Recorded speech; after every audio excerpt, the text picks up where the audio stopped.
What's up, guys? Welcome to another edition of Pro Wrestling Pulse. I'm my partner Ryan.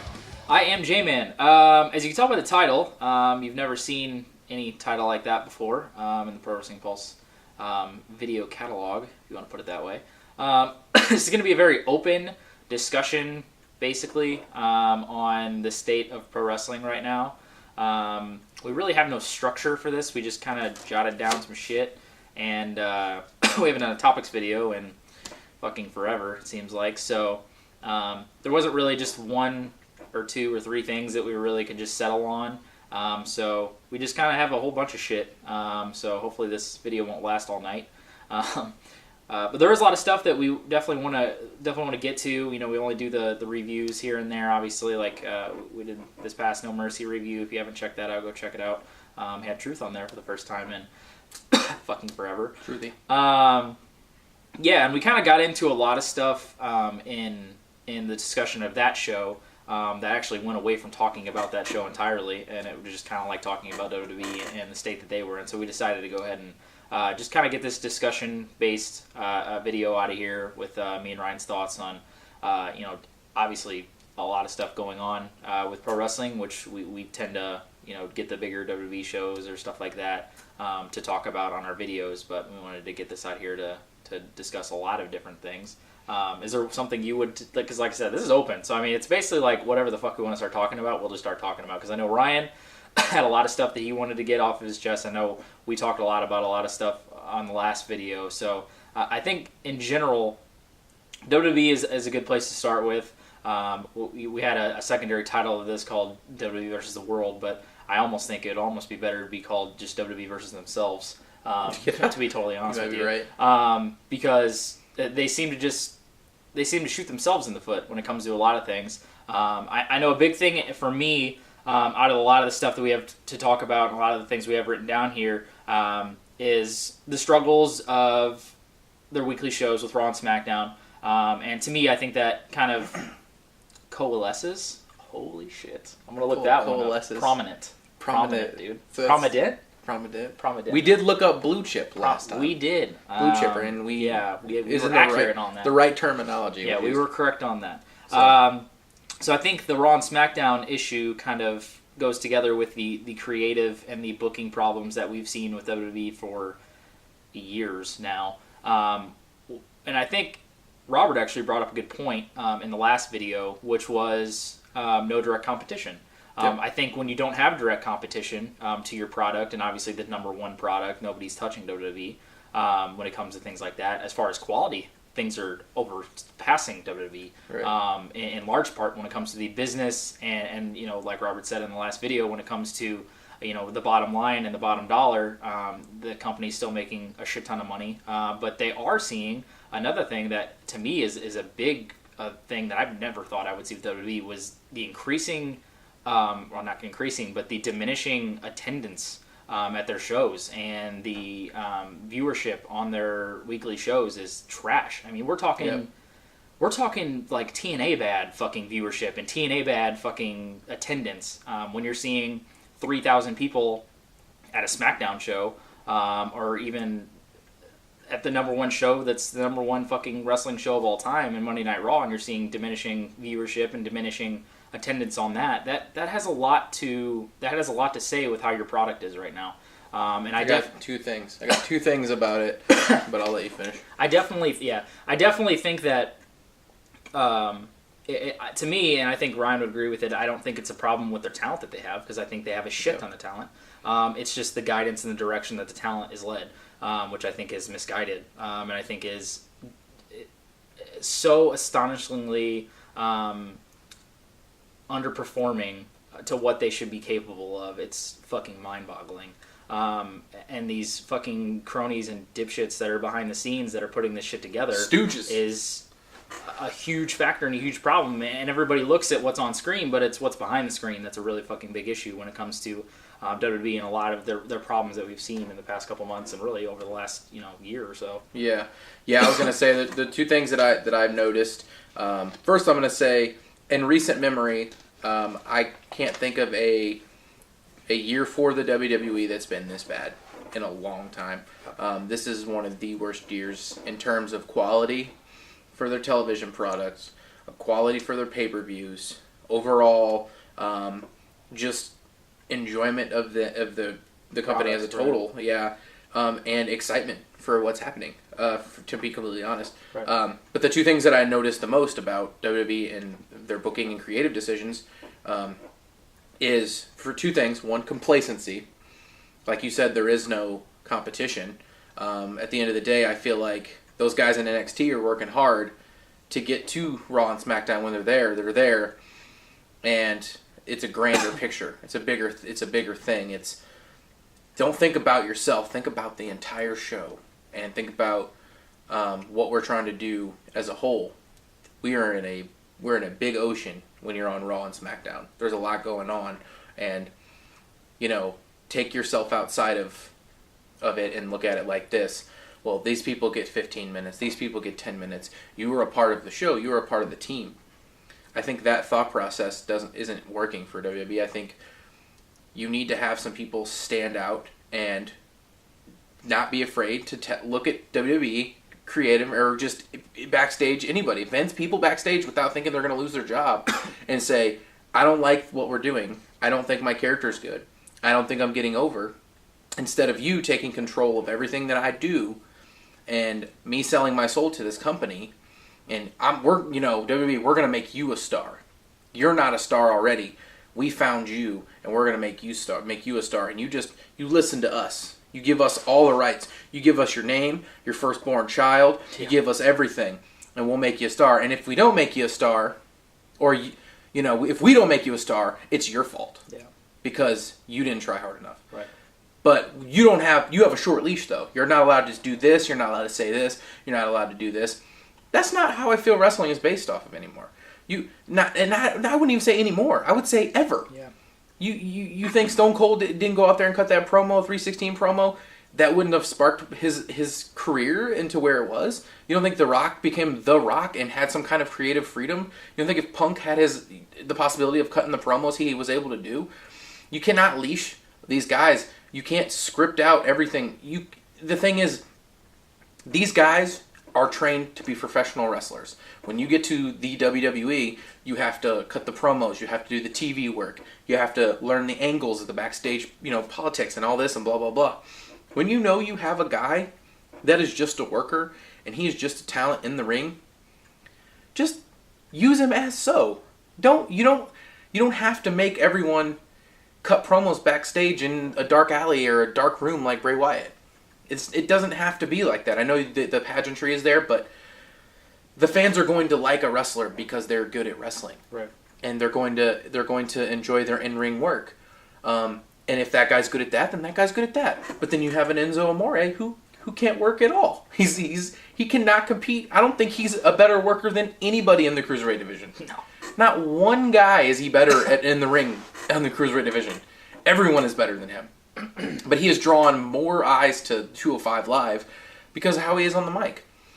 But that's the flip-flop of things. Like, you're not giving the Cruiserweight division that time to progress. If you let Neville face Kalisto in the main event of Raw, you know what I mean? If you gave the Cruiserweights the time and effort like you're doing with the women right now, let him have Hell in the Cell matches and blah, blah, blah, and this and that, you consider the Cruiserweights an attraction, that's understandable. But if you want the fans to watch 205 Live, you have to perform like you did at the Cruiserweight Classic. That's what the reason the people watched it. You don't step away from the formula of what made somebody good when they're in NXT or in Cruiserweight, the Cruiserweight Classic, or in the women's division or in the Mae Young Classic or wherever, and then they bring them to Raw and they're like, well, everything you thought you were doing in NXT, just wipe that away. We got a whole new plan for you. Asuka, here's what we're going to do. You're going to wear a face paint like Sting. You're going to come out and look like you're the Crow. Right. You think that's going to work? No. I'm not saying they would do that, but they would do that. They would do that. That's the one point. The second point is rear view booking. And I wouldn't even just say this as booking. I would say rear view in terms of looking behind you. Looking at you, being in your vehicle and looking behind you and seeing what's behind you. Nobody cares about Brock Lesnar. Nobody. He's an attraction, and to the casual fan, oh, Brock Lesnar's on the show, gotta watch it. But people are not watching Brock Lesnar for his matches. They don't care about him as a worker. He's terrible. He's not been good since his, like, he gets in the ring with someone that's pretty solid. He can have a good match, but I just don't care about him. Like, he doesn't, you gotta stick to what is in the beginning of your company, and that's wrestling. That is before the entertainment, and if that's what you want to do, then just start your own TV show without the wrestling. Like, that's the point of the whole show, is the professional wrestling. And to myself and to WWE's, my philosophy I've had over the last 6 months is, don't rear view look at things. Look to the future. Look to what you're trying to do in the future, not let's book Brock Lesnar and plan for a whole year to have him face Roman Reigns. Let's think about bringing The Rock in again. Let's think about using John Cena for the next 20 years, every WrestleMania. Like you have to really put time and care and effort into creating a product of the future and of the internet age, and I think that starts with the guys that have been behind the scenes for so many years, the Kevin Dunns and those people that have, of the world, and the Vince McMahons, and that's just his baby, this is his company, but this is damn near unwatchable, like, television product. Like, the matches are not good, the angles are not good, the characters are not good. Elias Sampson is trash. I'm sorry, but that gimmick is awful. Like, every time he's sitting out there singing, I fast forward through that shit so quickly. I think that gimmick is awful. The only thing I watch Raw for, pretty much, is The Miz. The Miz is fucking brilliant. Other than that, I don't give a shit about anything on Raw. Like, I don't care about the characters. Nothing. They made Bray Wyatt look so weak. He looks such a weak character now. Because I think they see it as he doesn't need to win matches to get over. You know what I mean? Which I understand. But if you have him lose to everyone all the time, he's not The Undertaker. Like, it's like the opposite of The Undertaker. Yeah. And his gimmick is becoming like almost cheesy because it doesn't seem believable, or corny because it's like it's the Undertaker. He wins all his matches at WrestleMania. He has a luster about him. If you have Bray Wyatt lose to Finn Balor twice, like, what are you saying about him? That he's just a side piece character that's just fun. That he could be. That people can slot him in a feud with anybody. Like, to me, that's just silly. And that's, to me, is my thought process is, you got to look at what's happening now. You got to look at what's going on now. And recently I have seen signs of them noticing that kayfabe is pretty much dead. Things. They've taken advantage of the Enzo stuff and putting that in real life. They've taken advantage of the short storylines with Shane, where Shane was in the helicopter accident. They've taken advantage of the stuff with how people think, Roman and Cena really believe about each other, or about how this guy, Reigns is the next top guy, and Cena believes this, and Cena doesn't want to give up his spot, and blah, blah, blah, blah. Like, they've done that. They need to continue that, but it needs to be, you need to do it with the right people, and you need to make sure that the fans buy it. They buy into it not being a work. You want it to feel like an actual shoot. Like, you want it to feel like it's really coming from the heart. That it's a passionate idea. You know what I mean? Like, I can see through bullshit so easily. If I watch a movie and I'm like, man, that acting was trash. Like, I did not believe a minute of that. I understand that wrestlers aren't actors, but if you shoot from the heart and you shoot from the hip and you don't say, hey, don't go out there and say this. I think it would be a great idea for them to be like, all right, here's what we want you to say. I want you to study your lines for a week. All right? 30 seconds before they walk out to the curtain, scratch that. Go out there and just shoot from the hip and say something from the heart. If you stumble, you stumble. If not, you create a promo and then you fucking make something of yourself, like Stone Cold Steve Austin. Right. Or like CM Punk. And I think that's the point you're getting to.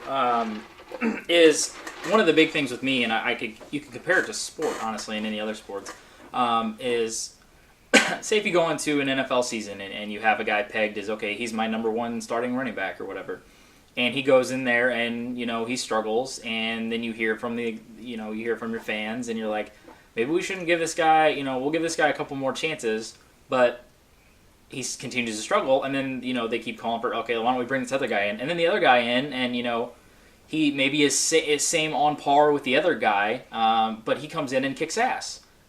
You don't go back to that other guy. You stick with what's organic and what makes sense. You stick with what the fans want, because the fans want somebody that's the talent, the guy that's in there producing. And I think that needs to be transitioned to back how wrestling used to be. Because Stone Cold Steve Austin was not a guy who went in there in 1996 or whatever when he was the ringmaster guy. He was not a guy who was going to be main eventing fucking pay-per-views. He was just a shitty gimmick with a super extremely talented guy playing it, but not the right guy, not the right character for him, because he didn't need a character. He just needed to be himself.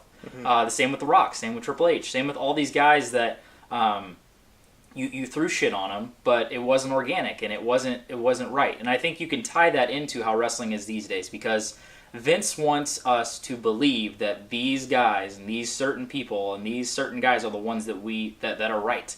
And we've told him time and time before, and the audience has, that guys like Roman Reigns aren't the guy we want.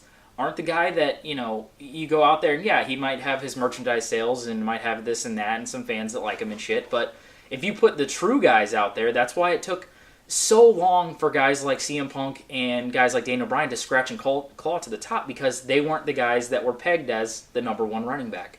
They were guys that were the better workhorse guy running back on the bench, but the one guy started to get booed and started to suck ass, and then they put him in, and he started to produce, because he was the true leader of that backfield for that fucking NFL team or whatever. However comparison you want to make it. Right. I think the organic nature of wrestling needs to come back. I think the letting the people that pay their hard-earned money, and who aren't paying their hard-earned money, and who WWE should notice that aren't paying it anymore, to watch your product or not watch your product, are giving you a message that, these guys that you're shoving down our fucking throats aren't the ones we want.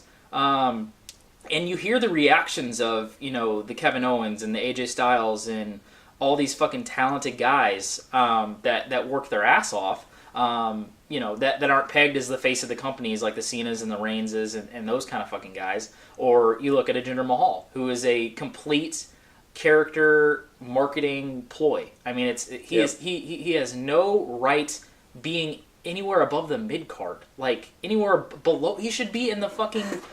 He shouldn't even be on the fucking roster. Like, he's trash. Like, he is not good. And he's your WWE champion right now. And everybody can see through why. You do your tours of fucking India. You do your fucking shit like that. And you're going to sell a shit ton of tickets over there. And you have a huge fan base over there and this and that. The same reason why Great Khali won the fucking title. Mm-hmm. But the true fans that want to see the product succeed and want to see the product progress, know the right fucking guys that should be in there. Just listen to your fucking audience. And Vince goes out there and hypocritically says that he always listens to the audience and always blah, blah, blah, blah, blah. Well, that's bullshit, because you're not. And the guys that are, like fucking Triple H, have done that. And that's why he is the most successful booker in the fucking company right now. And he's booking your, third show, being NXT, and putting together all the great stuff that he puts on the network with the Mae Young Classic and the Cruiserweight Classic and the United Kingdom tournament and everything great that's been going on with NXT, because that's another thing we wanted to get to, was people like Vince and the Kevin Dunns and all the people that have been in there and the Stooges and shit that don't have a grasp on what 2017 modern day fucking pro wrestling is and what the modern day pro wrestling fan wants. Because what you're seeing on the main roster is the complete fucking opposite of what everybody wants. And that's why you see all the diminishing attendance and viewership and everything like that. And that's why everything that's... I think their live shows are bad. I think their live shows are trash, bad. Yeah. I think you go look at a must-see wrestling show is an NXT TakeOver. I think a hardcore wrestling fan is like, yeah, I want to go... Like, as much as a hardcore wrestling fan who loves pro wrestling wants to be a part of the wrestling show just as much as the wrestlers are. And they want to cheer loud, they want to be excited, and they want to be like, oh my god, that was fucking awesome. Right. This live atmosphere is incredible. This is where I want to be. Like, you don't get that from Raw and SmackDown. And I think that's why people are like, nah, we'll skip it this year. We'll skip it this year. We'll skip the pay-per-view. Because The atmosphere is not good. And it's like you said, the complacency. Yeah, the complacency. It's the atmosphere is not good. The title matches are not good. The storylines, people just don't. They're not drawn to that. Like they're. I think that WWE sinks to the idea of we got a star on this show. People are coming to see John Cena.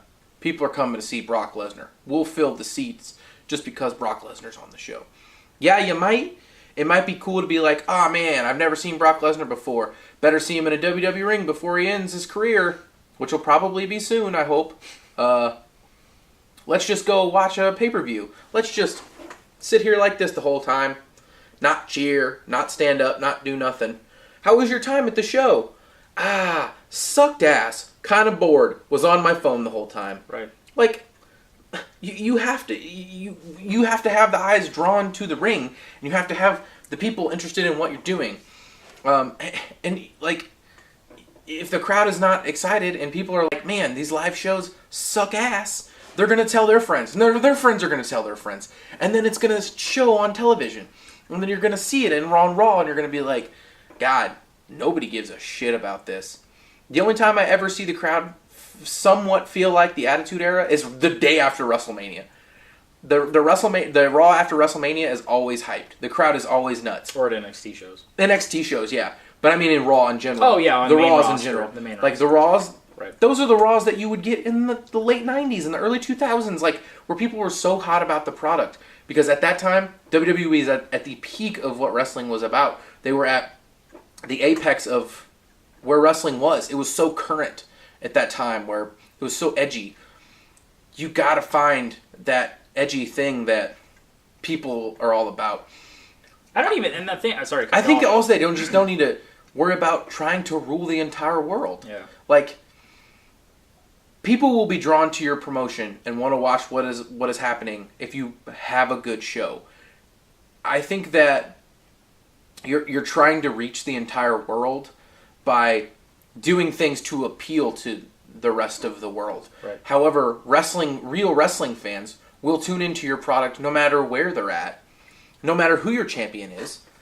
God forbid, if you're a wrestling fan in India and you really like wrestling and you've been watching since the 90s, and you found a way to watch in India, you're going to want to see good stuff. You're going to want to see great talent. If I see an American guy, if Kurt Angle was over in Europe wrestling and in a promotion just to draw American eyes, and he was doing shit, he was putting on trash matches, I don't care if he's the champion. I'm going to watch because the wrestling's good, not because Kurt Angle's on the show and I'm from America. Right. Like, I see the idea and I see the reasoning behind it, and I can see why they could make Nakamura the champion. Right, and I think that's a big problem with WWE is I think that it's just the continuation of always insulting our intelligence. They think that the fucking audience are fucking retards. I mean, we see through bullshit. You hear them. Wrestling fans are not. And I hate to use this because it is ingrained in American culture. They are not like redneck country NASCAR hillbillies. Yeah. Like, and that's what the common person that's not a wrestling fan, that's their perception of wrestling fans. Right.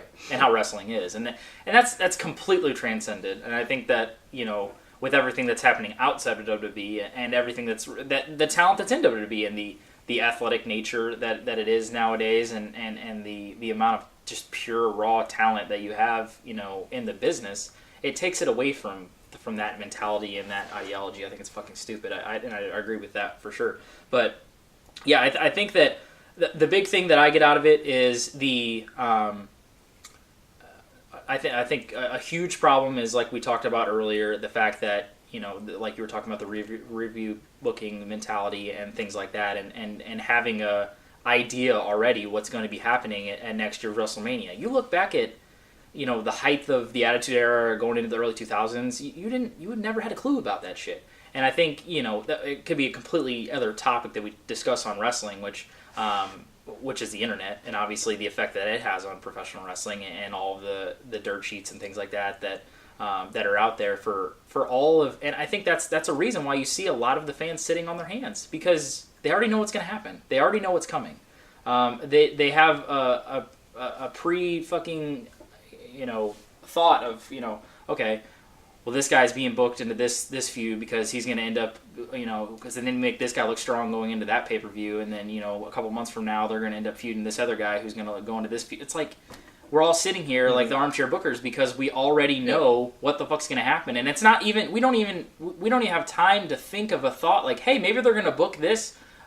No, that's all right, though. Somebody will, we'll be sitting down watching a pay-per-view and think of a thought, and somebody will chime in like, oh no, he's gonna end up coming back from injury, and then he's gonna feud with this guy, and then they're gonna have that match at Mania. It's like, what's the fun in that? Like, that would be like watching fucking football and already knowing what the Super Bowl is gonna be. Like that sucks. Like, and I've always said it time and time again, I'm totally losing my train of thought on what the fucking word is, but the spontaneity or the spontaneous what the fuck is the word I'm trying to think of?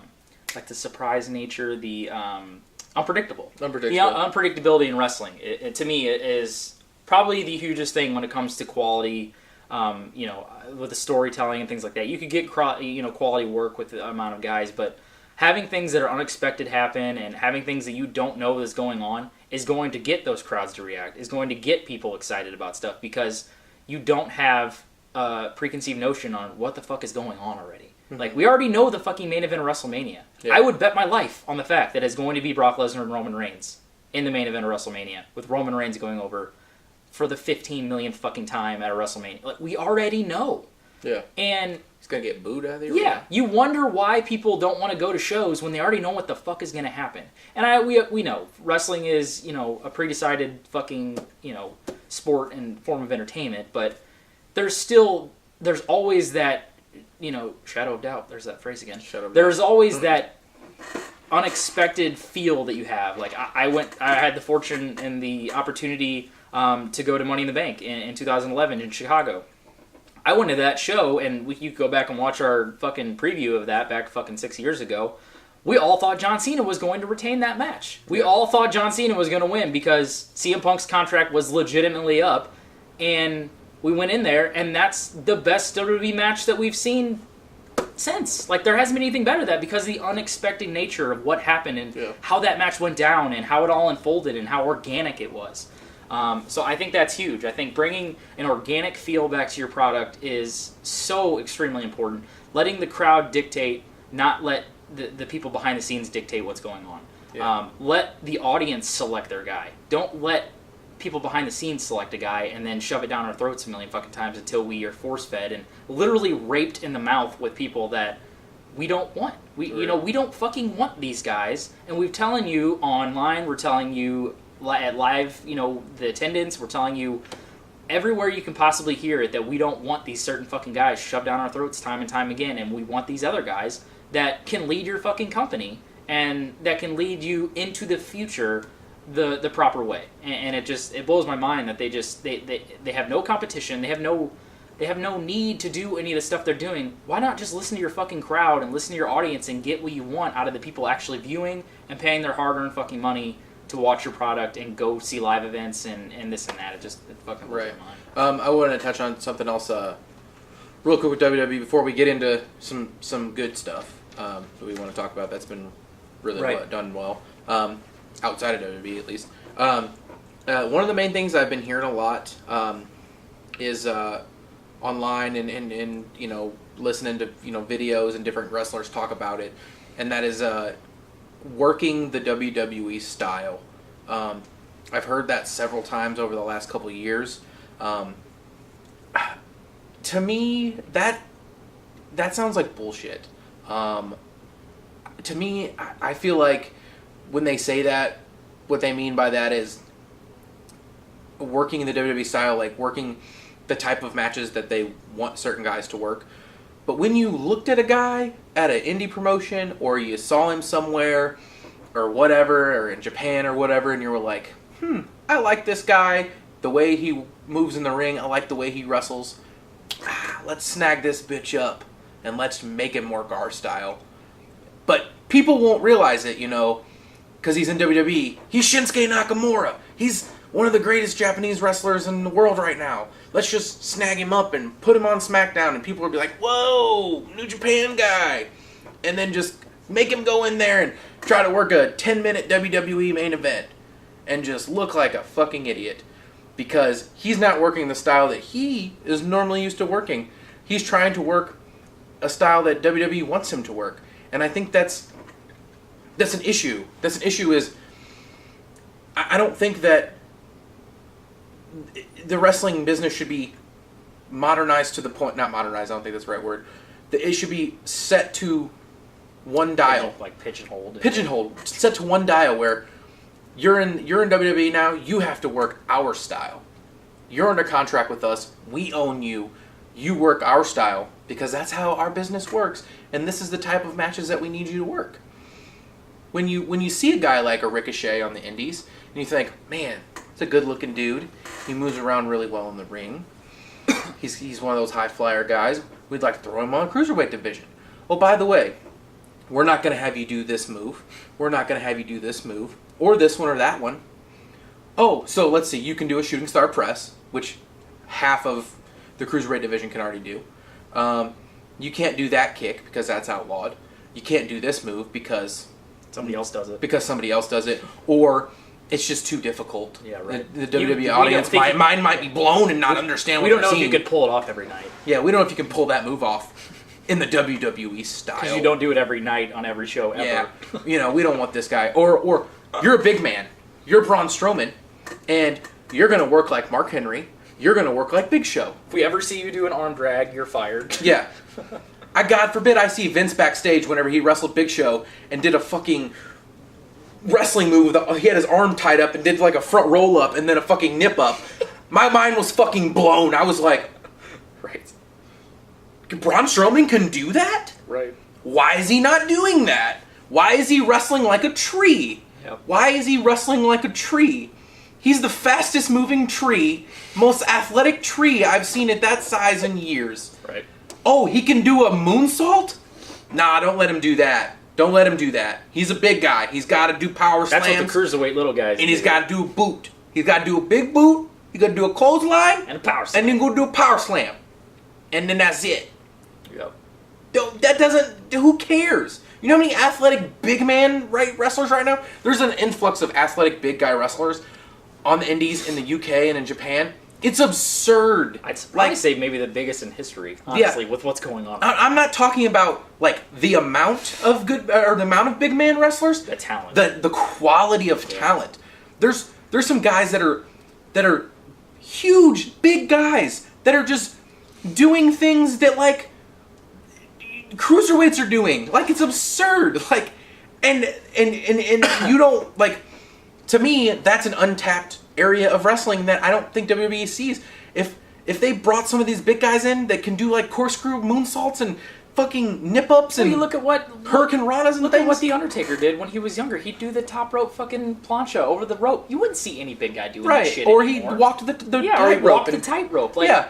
You used to do that back then. Like Big Show used to work in WCW, throwing drop kicks off the top rope and shit. Like it is not 1984. You never see that shit now. Strowman, if Braun Strowman can do a moonsault, why is he not doing a moonsault? Right, unless he killed someone. Unless he could kill someone. Right. But if Braun Strowman can actually get on the ground and wrestle, you don't think that would make that guy more intriguing? Like the fact that how did you get over Brock Lesnar? You had him fucking at a WrestleMania in the main event try a fucking shooting star. Now wait, okay. Now wait. Fuck. We're wrong. Me and you are wrong, okay? Yeah. Braun Strowman is over. He is over with the fans for what he's done as a big man, and Vince McMahon is laughing at everyone because he said, this guy's good. He's going to be good. The fans are going to like him. That's 1 out of 10 this year that I've picked that people are going to like. Yeah. Oh, we like him. You know why we like him? Because he can move. Yeah. He can move around in the ring, and he doesn't move around like Mark Henry. Yeah. He doesn't move around like Big Show. He can actually athletically move around in the ring. Like, and that's what the fans want to see. They want to see the work rate. They want to go away from watching Raw and being like, man, I want to come back to the show because the atmosphere was good, because the matches were good, and that's a lost art for WWE. I feel like they're trying to build the storyline and build the everything outside of the wrestling match. Yep. Where you've lost touch with having a story within the match. Yep. You have a set ideal that These guys are big guys. They're just going to plow into each other and throw slams and do this and do that. These guys are cruiserweights. They're going to do flippy floppies, and they're going to run a 4-minute match, and then they're going to get all their shit in, and then it's going to be over. And you got Cena, and you got Reigns, and then you got they do the a punch and a kick and a move here, and then we're going to throw them on the outside and throw them into a slam and blah. Like, it's so like just structured. Yeah. Like there's no chaos to matches in WWE. I mean, there's chaos because of terrible wrestling and terrible booking of setups. But when I see a match between two guys, I think this is how this is going to happen. Yep. This is what's going to happen here. This is how they're going to do this. Not because I've seen these guys wrestle so many times, because they could probably do 10 different moves that they used to do on the indies or used to do in NXT or whatever, and freshen the match up. But no, they don't want that. They want this structure of this match to be like this. And I think, which we got to in the No Mercy, that's why I thought that it devalued the match, was I saw straight through Cena and Reigns. I think Cena and Reigns was one of the more structured, thought out, this is what we want to do in this matches in WWE that we've seen in quite some time. And that's how they've done it for years now. It's the structure and having, even in their spotty type matches, you look at a ladder match or a TLC match or a Hell in a Cell match, the spots are already back in the day, a lot of the spots were, figured out in the long run, but a lot of the shit was figured out in the match, and they would just call it, and they would just go and feel how the flow is going. I've been watching a lot of Edge and Christian's podcasts, and they talk about how the nature of a lot of the ladder matches and how they flowed with what the crowd responded to, and how a lot of the quality efforts that came out of these big high spot type matches or whatever they would flow with how the crowd was going, and they would continue the spots and do this and that, and kind of just it would be organic, like I was talking about. It's not structured and just pigeonholed into this is exactly how this is going to go frame by frame. It has to go exactly like this. That's why we get into a pay-per-view and we don't have the excitement level, because it's not only just predetermined, it's just pre-structured. We already know how the fucking show's going to go, and it's like going into a movie and already read the plot. Why I wouldn't want to go fucking watch that movie. I already know what's going to happen. If we went and seen Mother. If we would have. Oh my god. Yeah. I knew nothing about it. I just saw the trailer. Right. We watched it, and I was like, what the fuck? Like, and you don't see that coming. Yeah, and if WWE did something, I mean, that's a movie, but if they had something that mind blowing on their show, good or bad, you don't even have to go out of it saying like that was good. At least you can go out and say, well, that was unexpected. Yeah, but don't go to the point to where we're going to make Jinder Mahal champion. Not that far. What do we do? What do we do after we watch that movie? What do we do? And talked about it. We stood outside the movie theater for 20 minutes. 15, 20 minutes and sat there and talked about the movie, trying to figure out what happened. They don't do that. That when a match ends or a pay-per-view ends, we'll look at each other and we'll be like, you want to review that?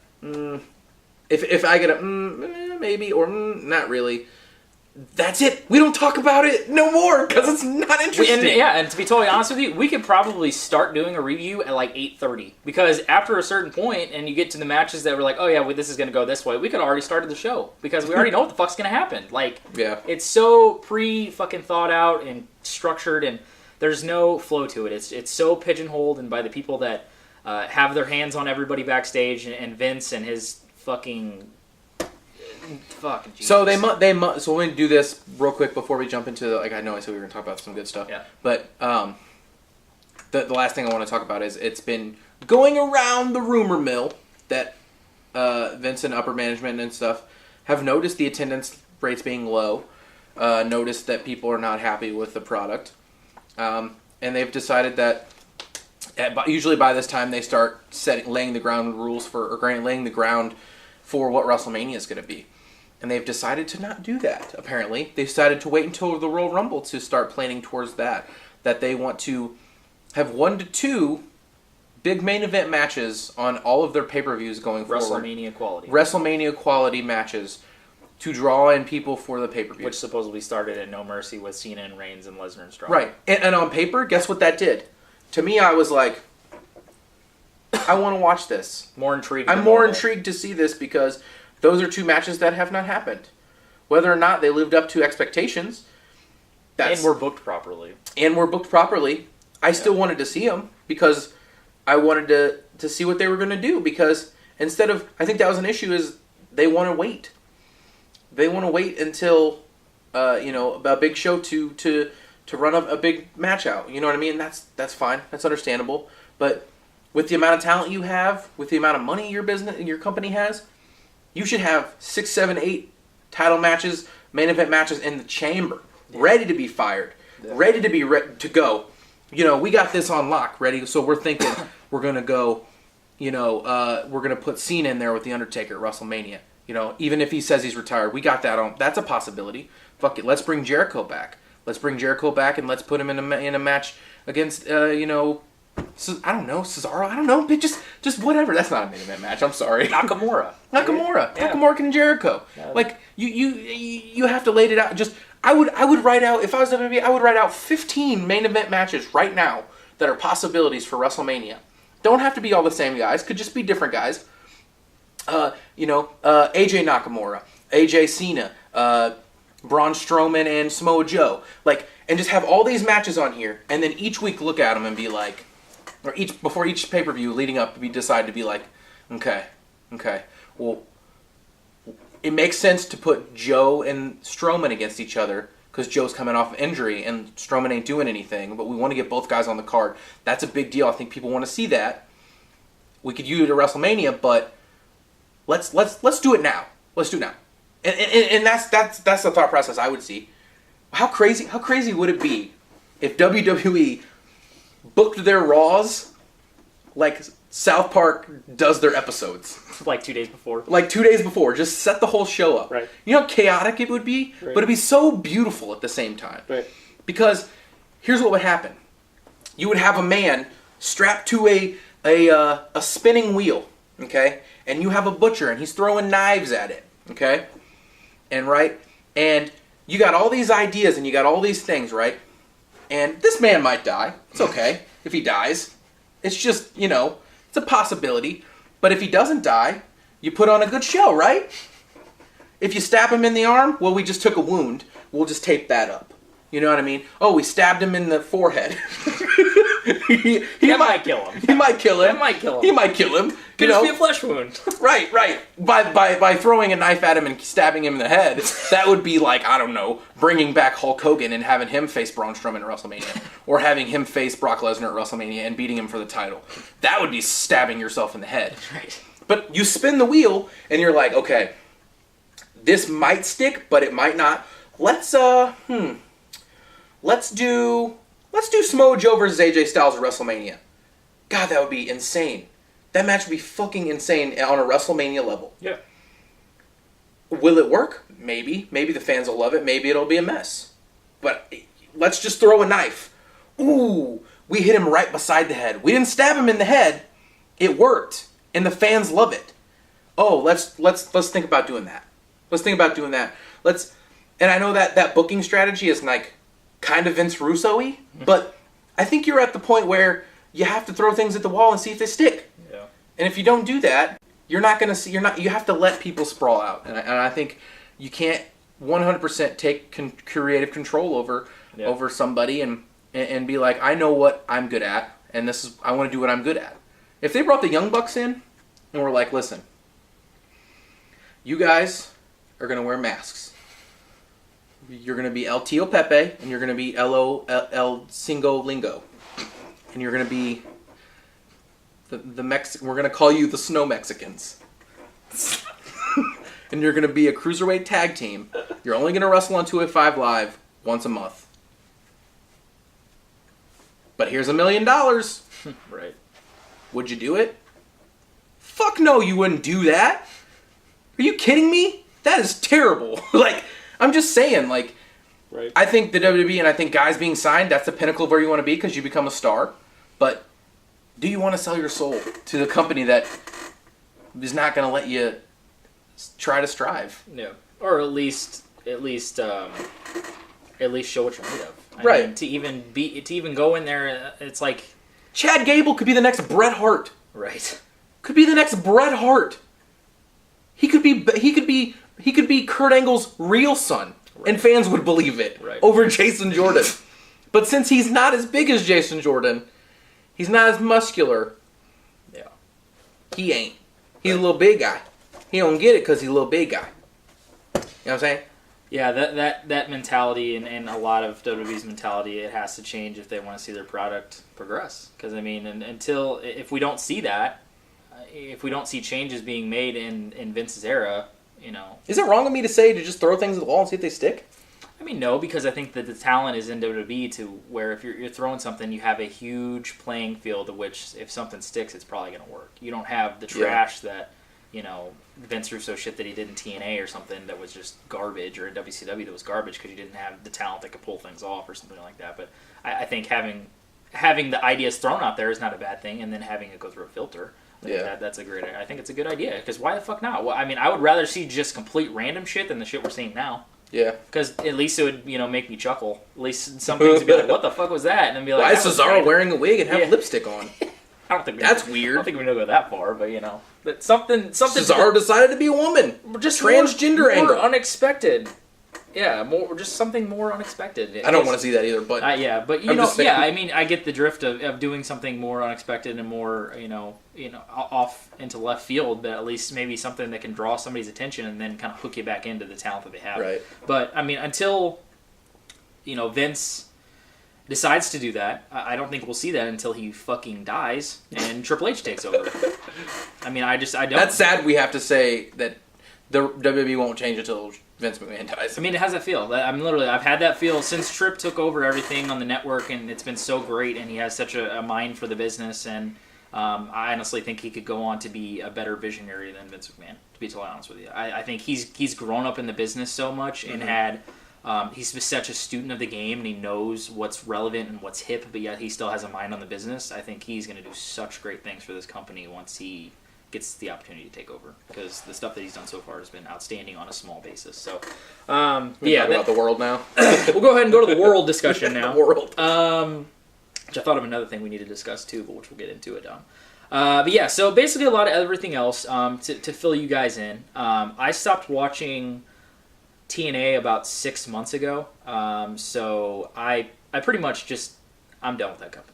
I don't think Ryan has watched anything. I think did you say you went back and caught Slammiversary?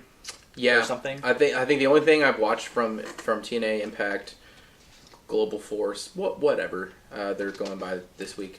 It was Slammiversary, yeah. Yeah. So, to my knowledge, the last couple things I remember, Jarrett was there, and then they tried to do the whole GFW takeover and change the name and the company and continue to just strip TNA of the originality that they used to have and finish them off and just make them GFW to try and get over Jarrett's idea, which was trash. Yeah.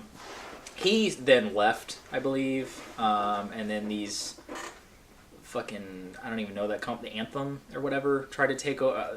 Again, this is some shitty fucking news delivery here because we really don't have a fucking clue, but these are like one of the last couple things I think they brought in like Jim Cornette or something for a time period, and then he left. He left again. Did he? Yeah, he left. And then, so I honestly have no fucking idea. I think they brought in John Morrison, Irish Airborne, Johnny Mundo, whatever.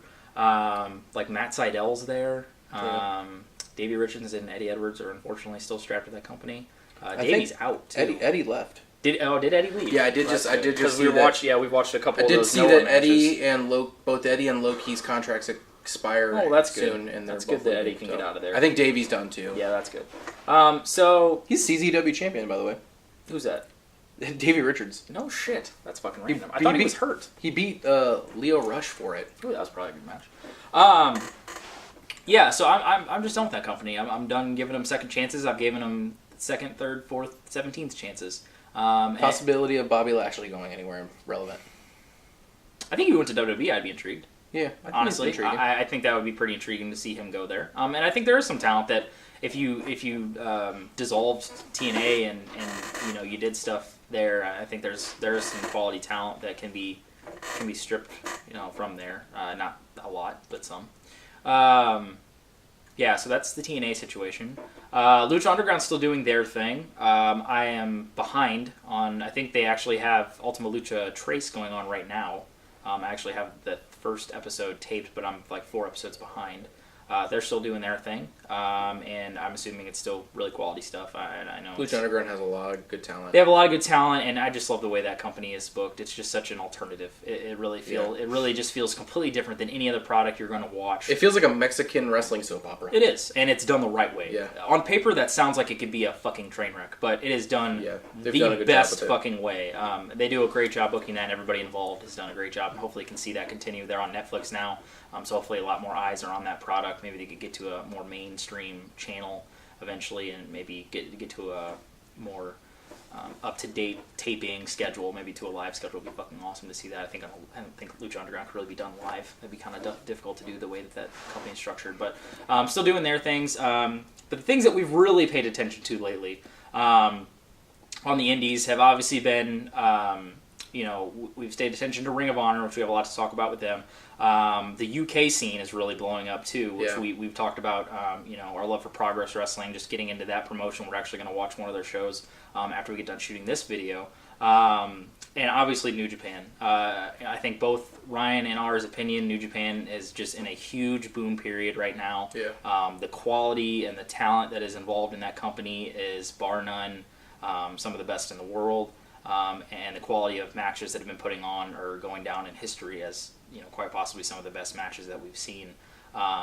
And that kind of leads me something that I want to get into talking about, because I forgot to write it down. Oh, I know what you're talking about. And we wanted to mention it, and we've talked about it for a long time, which goes along with the internet and things like that, which is match ratings. It's something that we've wanted to talk about for a really, really long time, and really wanted to discuss. Obviously, the fucking czar of all things, wrestling reviews and wrestling, analytics and things like that go of Dave Meltzer, who obviously created the rating scale for pro wrestling and gives people a grasp on the quality of work and the time put in and this and that, and it gives a good indication on if you have a knowledgeable person saying me and Ryan go back and forth and we'll watch some matches, and so like, hey man, this is really quality stuff, you should go check it out and things like that, and it gives people an eye on what to view, especially for the smarter wrestling fans and the people go online and check out reviews and things like that.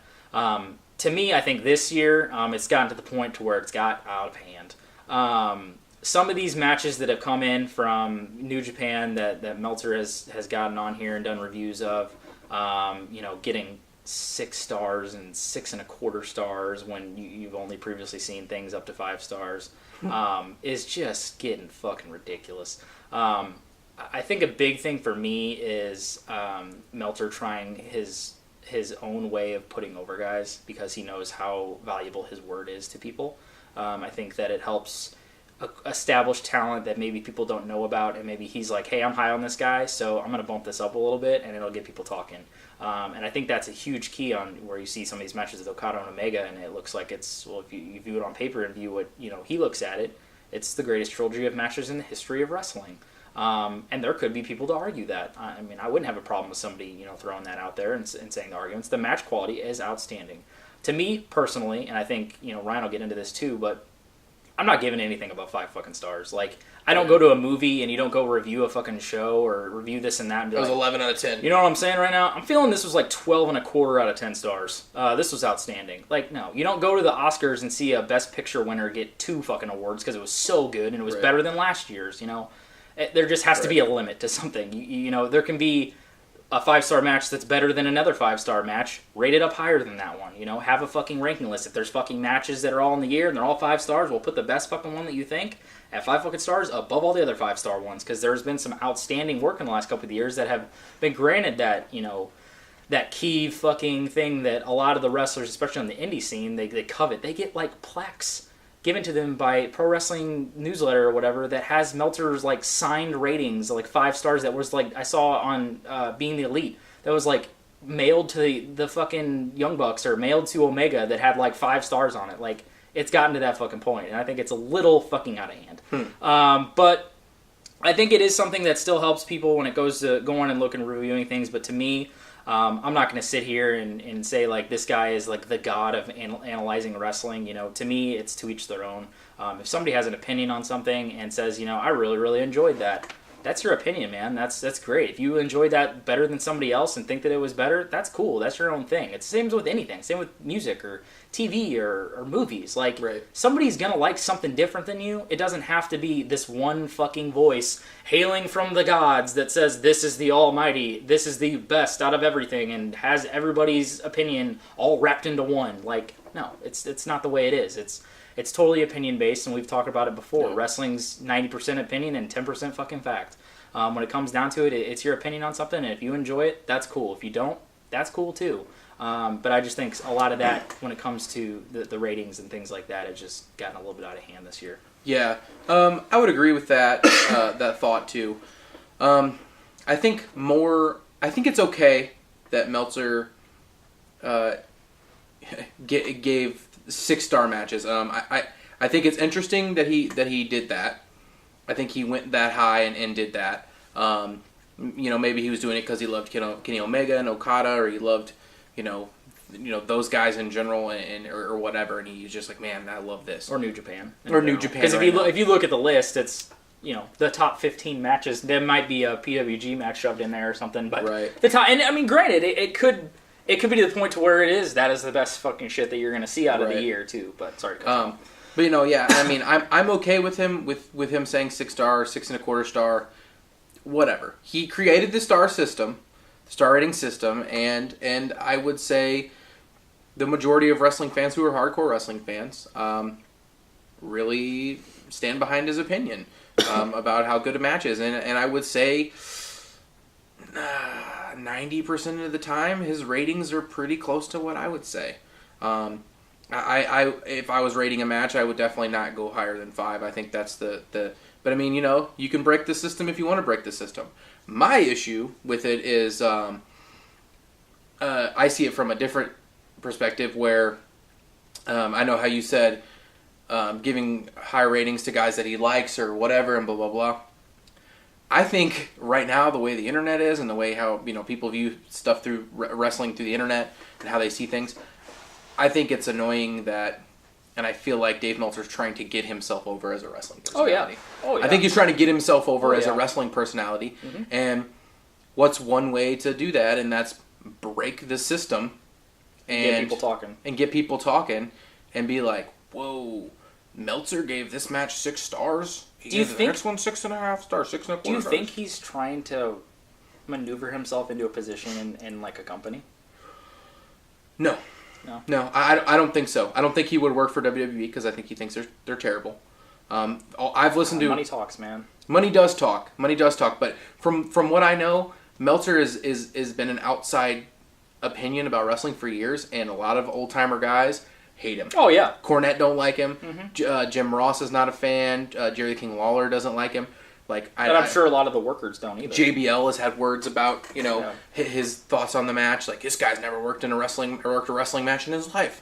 I don't care if he's watched 10 million hours of wrestling and thinks he knows everything.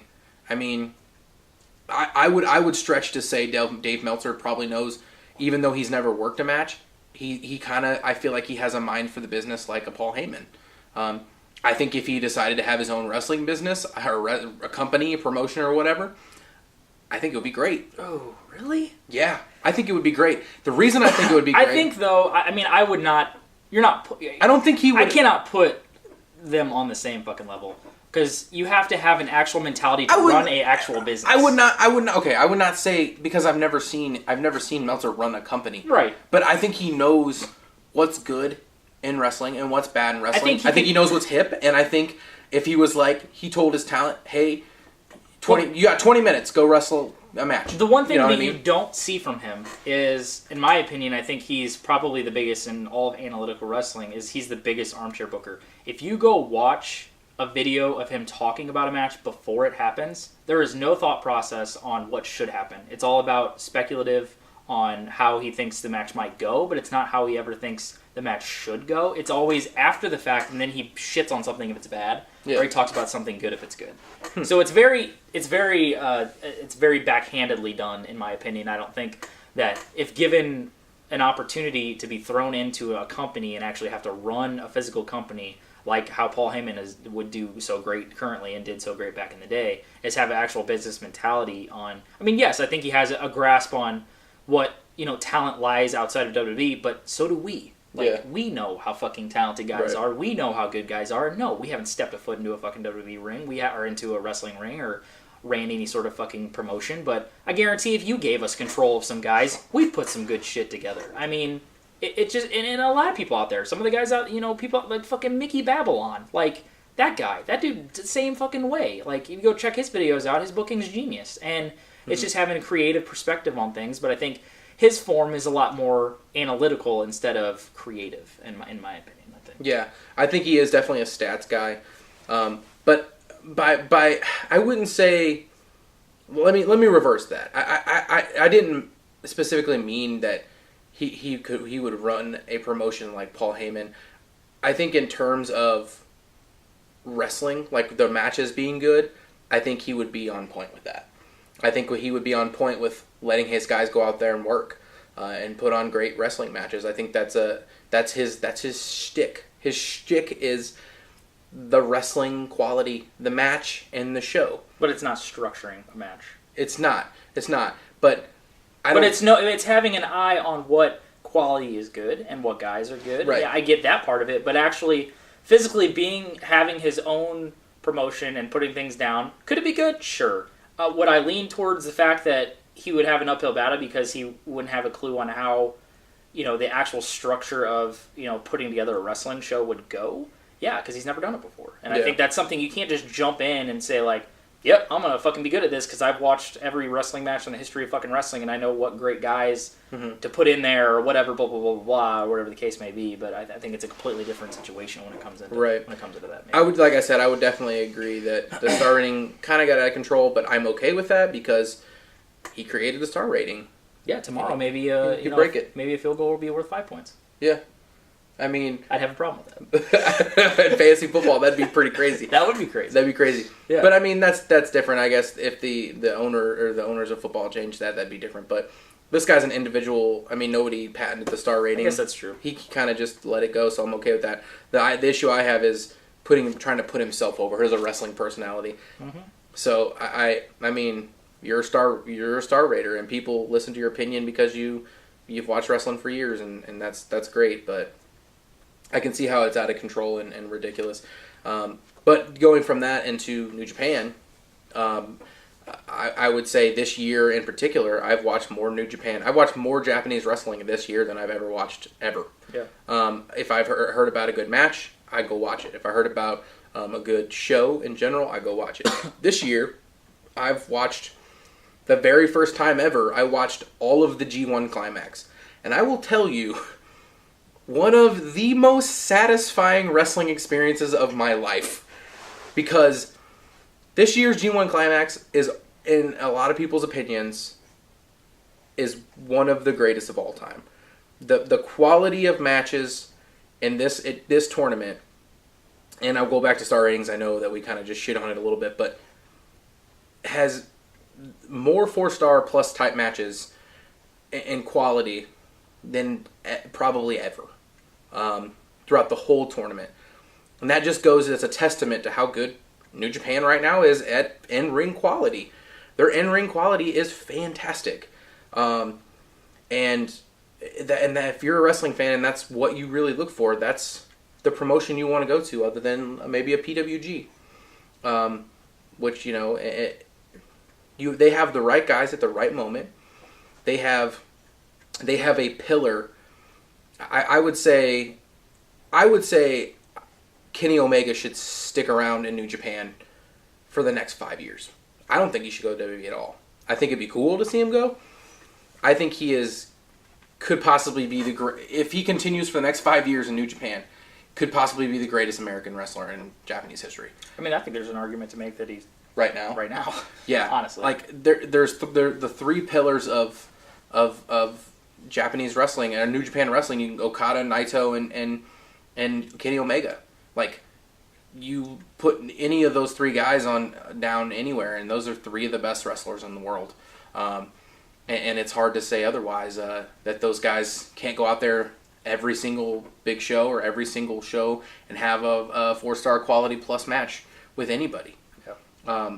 And I think that's, that's the stage we are in Japanese wrestling and New Japan in general. And you even got guys that, some older guys and some guys that are on the come up in New Japan that are very quality. You still have Tanahashi being able to put on good matches. You have some guys from all over the country. Even though you're not a fan of Zack Sabre Jr., the guy can get it done in the ring. Michael Elgin, one of the best big man workers in the world in New Japan. Got some good American talent. Juice Robinson is a great. Yep. He's got such good facial expressions. He sells them. He sells moves so well. Yep. He's so smooth. And the quality of, obviously you have the Young Bucks, one of the best tag teams out there. You got Young Bucks. The quality of the junior weight guys, like their factions, Bullet Club, the Ricochets and the Ospreys, and Kushida, who's outstanding. That's definitely a promotion to be.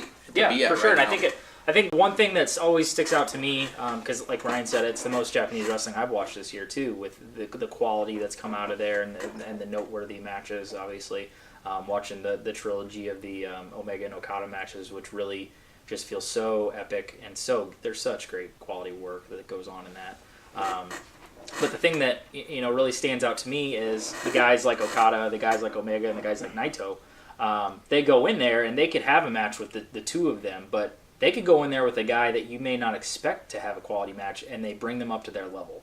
And when you have 3 to 4 guys on one roster at one time that can do that with anybody they get in the ring with, that elevates your show overall to the nth degree. Because you don't have to have them face each other to put on a great match. You could have Okada go out there and face some random member of the Bullet Club, or you could have Omega go in there and face a Juice Robinson and put on a 4.5-star effort, or a Naito go in there with somebody and put on an outstanding match, and all 3 of them could be 4-star plus matches, and they don't have to be against each other. But then when they're against each other, it's just like the culmination of the gods or something, and it's up to this such fucking huge level that the quality is just to the nth degree.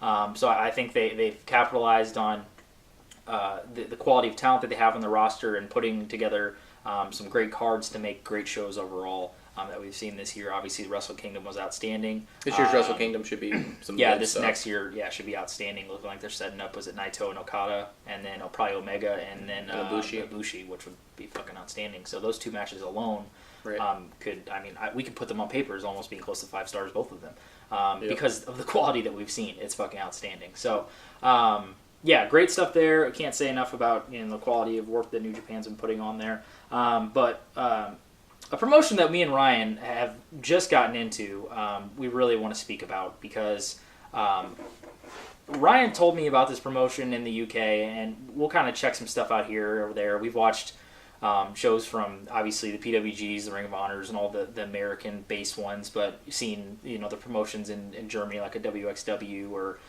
the promotions in Japan, like Noah or New Japan or whatever. But there's this promotion that just got started, like 2 or 3 years ago, 4 years ago or something like that? It's been around for 4 or 5 years. 4 or 5 years? Okay. I think so. So it's called Progress Professional Wrestling, or just Progress Wrestling. And Ryan had me watch a little video that kind of just gave you a backstory of basically how the company was founded, how it's kind of ran, and how their mentality is as far as booking it. And I just love the feel of this promotion. If you guys get the opportunity to just go check some stuff out on YouTube, you don't even have to go watch a full fucking show. They have their own on-demand site. It's only $8 a month, I think. Yeah, it's like $7.95 or something a month. It's like Progress Wrestling Demand or something like that. And it's not only Progress promotion, but a ton of other promotions. Like, was it like indie promotions? Yeah, a bunch of indie promotions in the UK. AAW, a bunch of, like AAW, and the promotion that RVD works in. Yeah. Defy Wrestling, which is a promotion in Seattle. Is Rev Pro on that one? No, Rev Pro is not. That'd be sick. That would be Rev sick. Pro is a good promotion. But yeah, this promotion, just the way it's led, is such a DIY, like hardcore, like music driven. As soon as I saw this video and I saw how this company is ran, it just had this feel that just got me hooked, man. It's just like these guys that started it up were fans just like us. We're sitting watching a PWG show and thought like, hey, why don't we put together a wrestling promotion? And they did. And they did it the right way in getting over their local talent and getting over talent that they thought that was not really shown the limelight on in the UK as they should because of the talent that is over there and the homegrown talent that they have. And really made a mention of not bringing in guys that are just the big name guys that WWE threw out in the trash. Bringing those guys in for main event in their shows and things like that. They're actually bringing in homegrown talent and making their names known. And now having a partnership with WWE. And this promotion has built themselves up enough to have the biggest eyes in the business on them. And having these guys come in that have gone through this company, like the Tommy Ends and the Trent Sevens and the Tyler Bates and the fucking Pete Dunnes and all these quality names that have gone through this promotion and that have made a home in the UK and through this promotion have now gotten to step into WWE and prove themselves there and really helped get over this promotion because it's where they started and where they came from. And I think it's another thing that we can't say enough about Triple H and shedding light on these little promotions that, they realize and he realizes that shining light on these promotions helps the business overall, which in the end helps WWE. Because you get these guys over, now they're coming in, and one of the best, I think the best match of the year in WWE is between two guys that were from Progress, which was Pete Dunne and Tyler Bate. Mm-hmm. I think that's the best WWE match that we have seen this year, and it's from two outside guys that are from this whole promotion in the UK. Now, whether or not they started homegrown there or whatever, but they worked through the UKs and they've gone through this promotion. But I sat and watched the show. Ryan let me borrow his little login to check this show out, but he's like, man, you need to check this show out. Their shows go by chapters, so it was their Chapter 55 show. And I was like, all right, I'm gonna sit down and check this show out. And Ryan sent me his kind of review and rough cut of like what he thought of the show and things like that. And I sat down and I was just amazed by the effort that they put into this promotion and the quality that they put into the production value. I mean, they got video packages. They had a great entrance setup. They've gotten to work bigger venues and things like that with their name getting bigger. But they continue the core effort of building it around how their fans have helped them, and you could really tell the DIY nature of how this company is built up, and the owners seem like just genuine dudes that love professional wrestling and love the people that support their product and really pay it back to the audience with the quality amount of work. And I sat there and it was an outstanding show, and honestly can't wait to check out more of their shows because of how this company is ran, and it makes you feel just a modernized like Ring of Honor back in the day, like in the heyday of Ring of Honor back when their quality was great, but yet in a modernized feel where their camera quality is great. It's like shot in a unique way. Their entrances are still elaborate. They still give care to the production value. They have angles that run around. Their main event felt like the most Attitude Era style main event since a fucking WWF pay-per-view back in the fucking early 2000s. Like it was nuts. Like it was really, really cool how they don't just throw quality work in. They throw storytelling in. They throw other dynamics that you want to see in pro wrestling, and the appearance and the feel and the production value of it. So I can't say enough about the promotion. So if you guys get the chance to check that out, I definitely would give it a fair shake and see what's going on with that, because I can't say enough about it. It's some good stuff. Yeah, they're awesome. They're awesome. I came across this company on accident looking for something else. Looked up some shows, and they have some of the best rated shows by a lot of fans from this year, and I was like, what the heck? And I think the accessibility of being able to pay $7.95 or whatever it is to instantly be able to watch one of their shows on my phone instead of having to wait, to order something in, helped obviously, but it caught me off guard. It caught me off guard, and I was so excited about it because I missed that feel in a wrestling promotion, the excitement, the excitement of a show. I think, to me, the fans are just as a part of the show as the wrestlers are in the ring. If the crowd is dead and they don't care about what you're doing in the ring looks kind of lame sometimes. Yeah. Like, and that just goes to show for Ring of Honor. Like, we just watched the pay-per-view that they just had. Shit, I spaced out so hard I can't even remember the name of the pay-per-view because it was not for Death Force Honor. I couldn't even remember the name of the pay-per-view because it was so not rememberable. It was so dull. Like the crowd did not care. I feel like they just gave tickets away. Like it just Ring of Honor is not what it used to be. It is man, it is a sad town to be in. It's a ghost town, man. Yeah. It could be that the talent has disappeared and the fans don't care anymore. There's some ride or die guys still there, like the Briscoes and Jay Lethal and stuff, but man, that company is sad. Yeah, that's a sad company right now. And I think not only is it just it's diminishing, the guys that they have on the roster, but they're not giving an effort to go do back what they used to do in the heyday, is go get quality talent.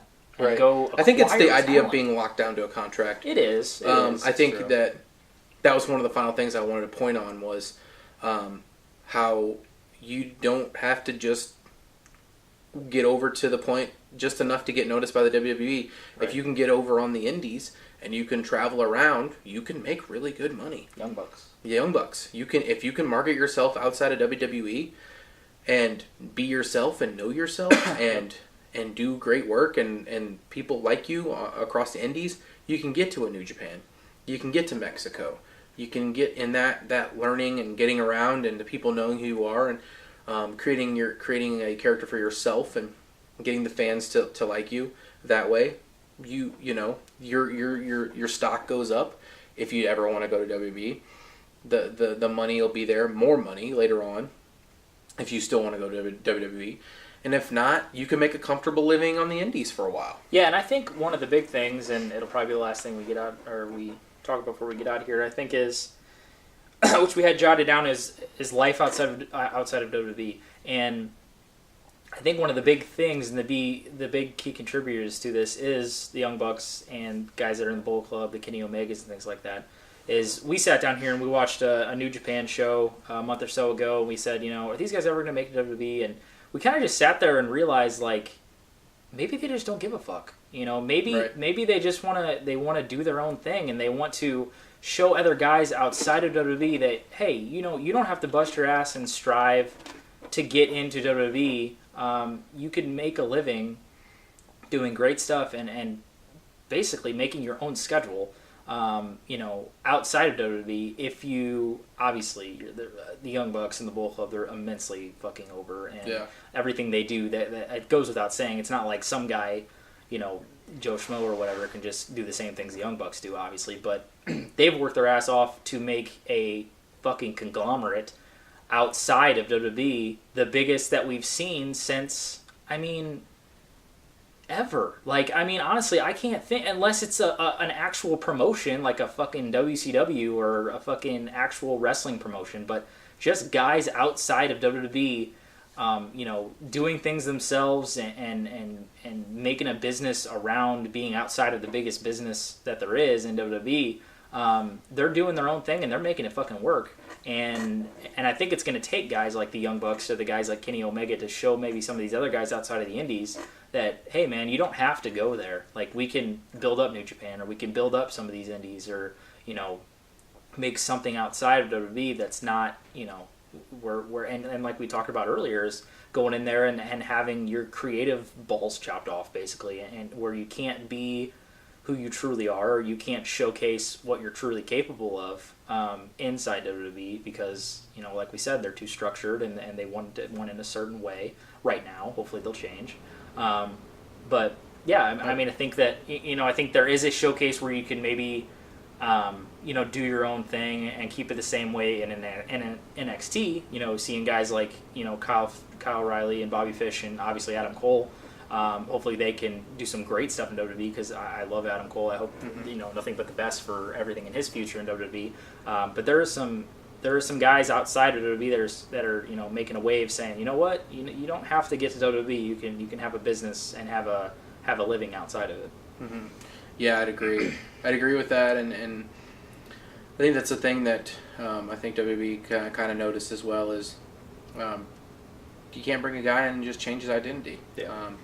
I think people know who they are as who they are, and the fans know who Adam Cole are.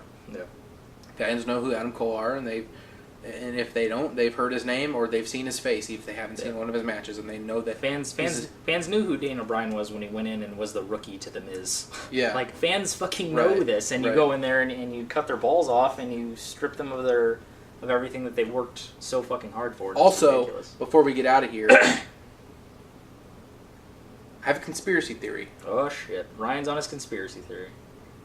I actually think that WWE is holding Daniel Bryan back. I can see that. I've thought this for a minute, and I think it's been kind of a thing that's been floating around in the interwebs. Yeah. That I think Daniel Bryan could potentially be cleared to wrestle.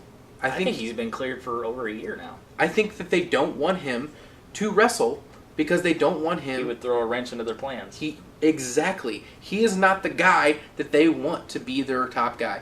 Yeah. And I feel like if he continued to be in WWE today without the injury, he would be here and Roman Reigns would be here. And it just when viewing it and when you step back and you take a look at what we just talked about with Daniel Bryan and them not wanting that, whether it's true or not, we saw it. We saw it happen because we saw it going into WrestleMania 30. The most over guys, one of the most over guys since the Attitude Era. Exactly. He was so over. They did not want him. They built the whole storyline around him not being the guy because that's actually what fucking happened. They did not want him to be in that position, but the fans wanted it so bad they had to make it happen. Yeah.